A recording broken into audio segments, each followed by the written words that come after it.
दोस्तों, राजा प्रताप भानु तो धर्मात्मा राजा थे, तो वह रावण कैसे बना जानिए मित्रों। आज पुनः आपके सामने कथा प्रस्तुत कर रही हूँ मित्रों। और मेरे भाई बंधुओं, आप सभी के आशीर्वाद और प्रार्थना से मेरा गला बिल्कुल ठीक हो गया है। हालांकि पूरी तरह से मैं स्वस्थ नहीं हो पाई, लेकिन ज़्यादा आराम तो नहीं मिला। फिर भी मैं आपके लिए कथा लेकर के आई हूँ, सुनिए मित्रों। फिर से भगवान की श्री राम कथा के प्रसंग को शुरू करती हूँ मित्रों। मैं कोई विद्वान नहीं हूँ, संत नहीं हूँ। मैंने पहले भी जो प्रसंग किए हैं वह संतों के ही श्री मुख से सुने हुए किए हैं। आगे भी जो प्रस्तुत कर रही हूँ वो भी मैं श्री संतों के मुख से कही हुई आपको बता रही हूँ। राम कथा यह एक ऐसा ग्रंथ है जिसे बार बार पढ़ना चाहिए। तुलसीदास जी ने लिखा है कि यदि भवसागर से पार होना है तो राम रूपी इस नौका में बैठ जाओ, आवश्यक पार हो जाओगे। तुलसीदास जी ने हमारे जीवन की उपमा सागर से दी है। जिस तरह सागर में उथल पुथल होती है, उसी तरह हमारे जीवन में भी उथल पुथल होती है। जिस तरह समुद्र को नौका में बैठकर पार किया जाता है, उसी तरह हमारे इस जीवन को सफल बनाना है, इस संसार रूपी भव सागर से पार होना है, तो राम नाम का आश्रय लेकर इसमें बैठ जाइए, आवश्यक ही पार हो जाओगे। इसमें आवश्यकता है श्रद्धा और विश्वास की। तो मैंने आपको पिछली वीडियो में बताया था कि प्रताप भानु की कथा सुनाई थी। मनुष्य का स्वभाव बदलता नहीं है, वह जन्म जन्मांतर तक साथ रहता है। ब्राह्मणों के श्राप के कारण प्रताप भानु राजा दूसरे जन्म में रावण हुआ। प्रवृत्ति वही रही। कई वर्षों तक तपस्या की, और जब ब्रह्मा जी ने प्रसन्न हुए और पूछा वरदान मांगो, तब वरदान वही मांगा कि मैं किसी के मारे नहीं मरूं। यही प्रवृत्ति जब वह प्रताप भानु था तब भी यही था। और तब प्रताप भानु ने कपटी मुनि से यही कहा था कि मैं किसी के मारे ना मरूं, मुझे कोई ना मार सके, मुझे कोई रोग ना होए और बुढ़ापा भी ना आए।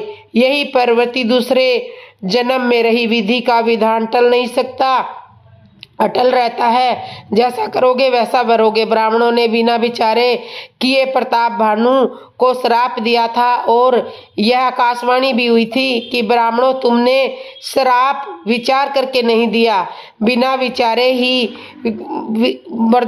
श्राप दे दिया। और रावण जब राक्षस रूप में हुआ तो उसने सबसे पहले ब्राह्मणों को ही सताना आरंभ किया था। रावण ने निर्दोष ब्राह्मणों को सताया, कारण प्रताप भानु भी निर्दोष था। जब निर्दोष को बिना विचारे श्राप ब्राह्मणों ने दिया था, तो यह रावण इतने सताने में विचार क्यों करेगा।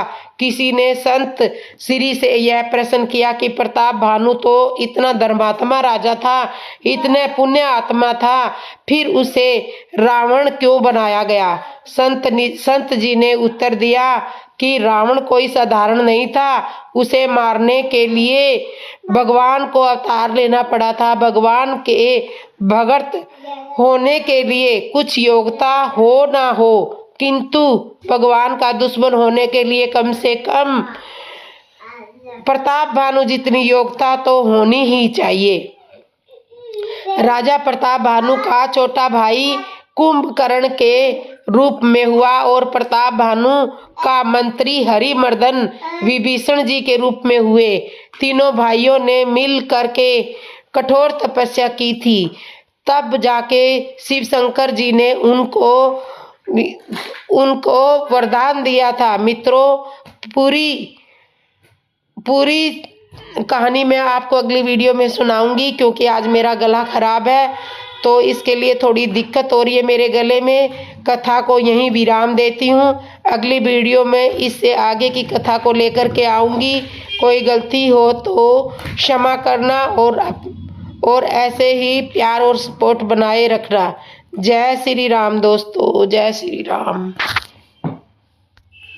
दोस्तों, गला बहुत ज़्यादा खराब है, आपको मेरी आवाज़ साफ नहीं आ रही होगी, उसके लिए मैं क्षमा मांगती हूँ।